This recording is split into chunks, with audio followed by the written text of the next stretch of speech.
Bonjour et merci de votre fidélité à ONU Magazine. Un seul titre domine cette édition traditionnelle après 2 éditions spéciales consécutives, à savoir le déploiement de la brigade d'intervention de la MONUSCO qui se poursuit à Goma. Le porte-parole militaire de la MONUSCO l'a confirmé lors de la conférence de presse hebdomadaire de la mission des Nations Unies de ce mercredi 5 juin 2013. Mesdames, Messieurs, bienvenue à votre rendez-vous hebdomadaire. Pour commencer, cette campagne de sensibilisation de la communauté estudiantine de la province du Sud Kivu sur le nouveau mandat de la MONUSCO confié par le Conseil de sécurité de l'ONU au terme de la résolution 2098 organisée par la section de l'information publique de la MONUSCO le 17 mai. Cette activité s'est déroulée à Bukavu. Pour atteindre cet objectif, la contribution de toutes les sections de la mission onusienne déployée au Sud Kivu a été sollicitée pour mettre à la disposition des étudiants des universités et instituts supérieurs du Sud Kivu des informations nécessaires et leur fournir des explications en rapport avec des changements éventuels qui pourraient intervenir dans le fonctionnement de chaque section de la mission, avec comme nouvelle donne la création de la brigade d'intervention appelée à neutraliser les groupes armés. Les échanges qui sont suivis ont permis à la MONUSCO de fixer la communauté estudiantine sur les retombées du nouveau mandat de la MONUSCO. Pour sa part, la section des affaires civiles a profité de cette rencontre pour plancher sur sa technique de réseau d'alerte communautaire inventée pour lutter contre l'insécurité dans la province. En fait, au niveau des affaires civiles, on a identifié, grâce à la population bien sûr, des villages prioritaires. Alors la population sait, on explique les projets à la population, alors on leur demande à eux de choisir quel village les gens pensent est prioritaire, et dans chaque village, on demande à la population de choisir un point focal à qui on va remettre le téléphone et qui sera en contact avec la MONUSCO. Et donc quand il y a une imminence d'attaque, quand il y a des attaques quelque part, alors il y a des gens qui identifier comme ils appellent la MONUSCO qui est dans la brigade, soit les commandants de la base, soit les collègues qu'on appelle les assistants du niveau communautaire. Alors ils disent voilà, dans notre village, à tel endroit, il y a une menace et cela permet à la MONUSCO soit de réagir directement pour empêcher que les amis continuent, ou carrément la MONUSCO appelle la force qui est la plus proche. Ça peut être la police ou les FARDC. Kinshasa. Après la réhabilitation de la plupart de ces infrastructures pénitentiaires réalisées grâce au projet à impact rapide de la MONUSCO à travers la section d'appui à l'administration pénitentiaire de la police MONUSCO, la prison militaire de Ndolo bénéficie aujourd'hui de la réfection de son complexe omnisport. Financé à hauteur de 25 000 $ par la MONUSCO et ses partenaires bailleurs de fonds, ce projet porte sur la réfection des 2 terrains de basket-ball et de volley-ball dont les travaux sont terminés alors que ceux relatifs aux terrains de football sont en cours. La MONUSCO justifie son soutien par le fait que les détenus ont aussi le devoir de pratiquer le sport et de faire des activités physiques pour maintenir leur santé. Les 2 premiers terrains ont été inaugurés le 29 mai dernier en marge de la célébration de la Journée internationale des casques bleus avec au programme un match de volley-ball qui a opposé 2 équipes composées essentiellement des prisonniers. La rencontre s'est terminée par la remise des trophées mis en compétition par le directeur de l'information publique Charles Bambara et le directeur de la prison de Ndolo. Satisfait de l'accompagnement que la MONUSCO continue de faire bénéficier à son établissement pénitentiaire, le directeur de l'administration pénitentiaire militaire, le colonel Massenga, n'a pas manqué des mots. Nous sommes très contents de cet accompagnement parce que ni était cela, je pense qu'on serait, je ne sais pas si on nous a beaucoup accompagné. Vous comprendrez que la prison de Ndolo, son financement a été obtenu grâce à la MONUSCO, alors MONUC. Et le personnel qui y œuvre, c'est encore la MONUSCO. Le personnel qui est en train d'être formé pour la prison de Angenga, c'est toujours la MONUSCO. Donc vous comprendrez que nous sommes très fiers de l'accompagnement de la MONUSCO. Un cadeau souvenir contre une bonne information sur le sida.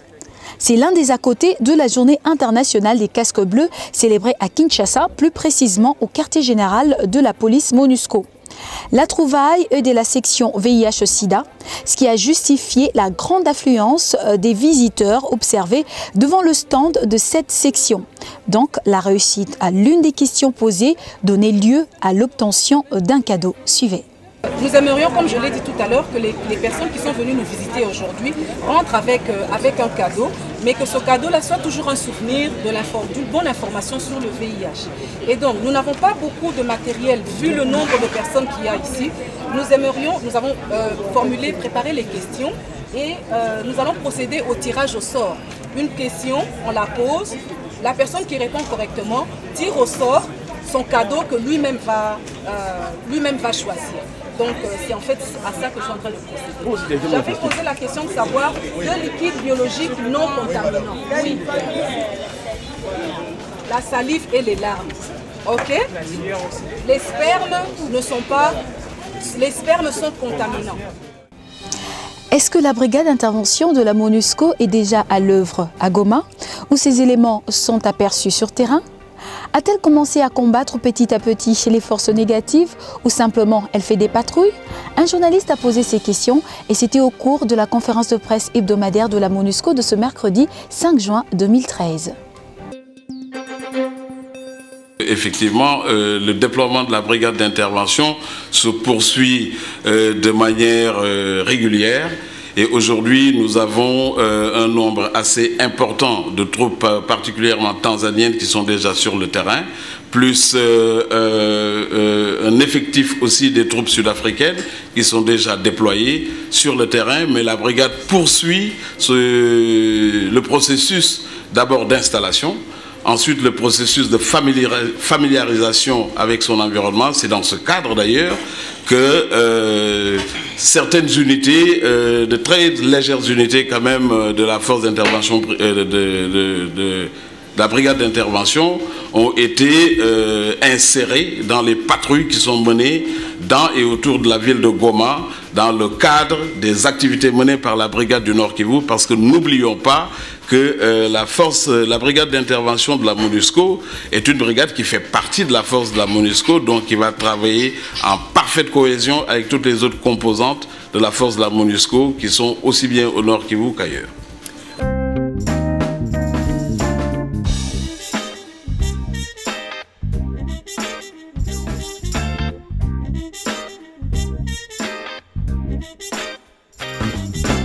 Que vise la MONUSCO en finançant les micro-projets à l'université de Kinshasa? Est-ce pour pallier les insuffisances de notre gouvernement ou simplement que cela entre dans ses prérogatives? Merci pour cette question qui est très pertinente. Eh bien, pour clarifier les choses, il faut dire que ce n'est pas un projet qui a été réalisé au sein de l'université de Kinshasa. C'est un projet à impact rapide, comme nous en avons d'autres à travers le pays. Et ce projet précis avait pour objectif de renforcer les capacités dans un centre d'ordinateurs où les étudiants allaient faire leur travail. Et il se trouve que ce centre se trouvait au sein d'une paroisse.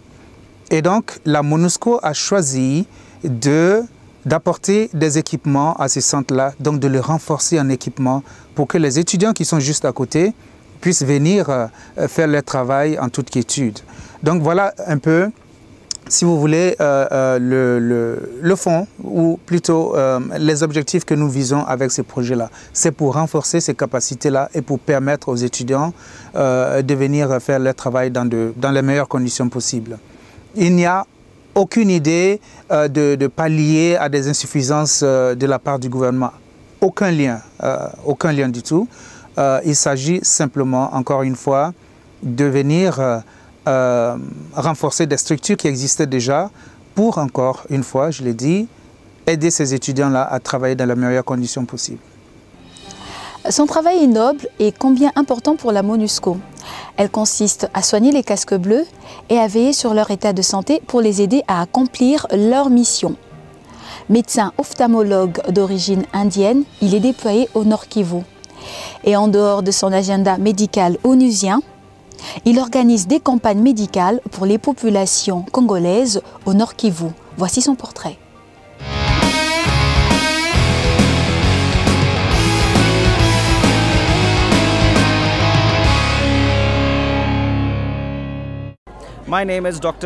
Je suis colonel Chantan Moukerji. Je travaille pour l'hôpital indien de niveau 3 de la MONUSCO Goma, RDC.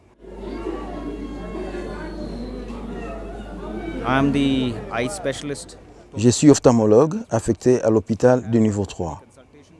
Nous consultons le matin. Lorsque nous recevons des cas d'urgence qui exigent une intervention chirurgicale dans la matinée, nous intervenons l'après-midi. C'est une passion pour moi. J'ai pu réaliser mon rêve de me spécialiser en ophtalmologie qui offre beaucoup de services satisfaisants aux patients dans la mesure où elle leur donne une nouvelle raison de vivre. Aujourd'hui, nous sommes au centre médical de Kanyaruchinya où nous faisons un dépistage pour la population environnante. Les gens qui ont urgemment besoin de traitement viennent nous voir ici. Ceux dont le cas nécessite l'intervention chirurgicale, nous les invitons à Goma pour se faire à une date ultérieure. La plupart des cas qui nous parviennent concernent la conjonctivite allergique, suivie de trachome. Parmi les plus âgés, la plupart ont besoin d'intervention chirurgicale pour le cataracte qui requiert auparavant des examens ultérieurs à Goma avant l'intervention. Ma femme est également docteur et elle est anesthésiste. Elle est de retour en Inde. J'ai une fille âgée de 13 ans et j'ai 2 jolis chiens chameaux. Je suis ici depuis presque 5 mois. J'ai saisi toutes les occasions qui se présentent pour communiquer avec. Grâce à la technologie moderne, je ne me sens pas trop éloigné de ma famille. Je suis toujours en contact avec elle.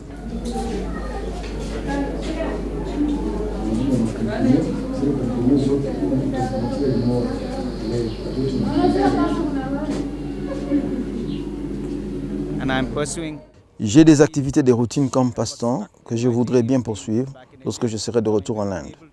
La lecture, faire des portraits, du jogging et naturellement la gymnastique et la natation que je pratique de temps en temps. Une autre passion, les crickets auxquels je ne joue pas malheureusement en tant qu'Indien.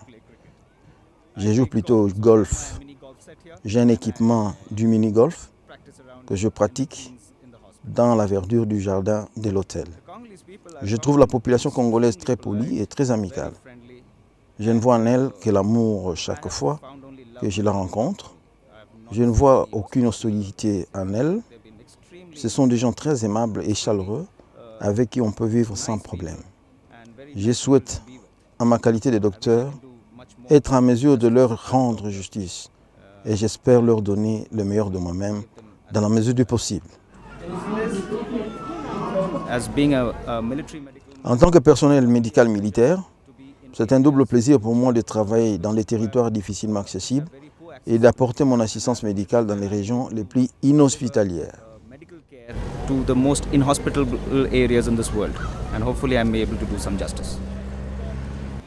Et c'est par ce portrait que nous mettons un terme à notre édition du jour. Merci d'avoir suivi et à la prochaine.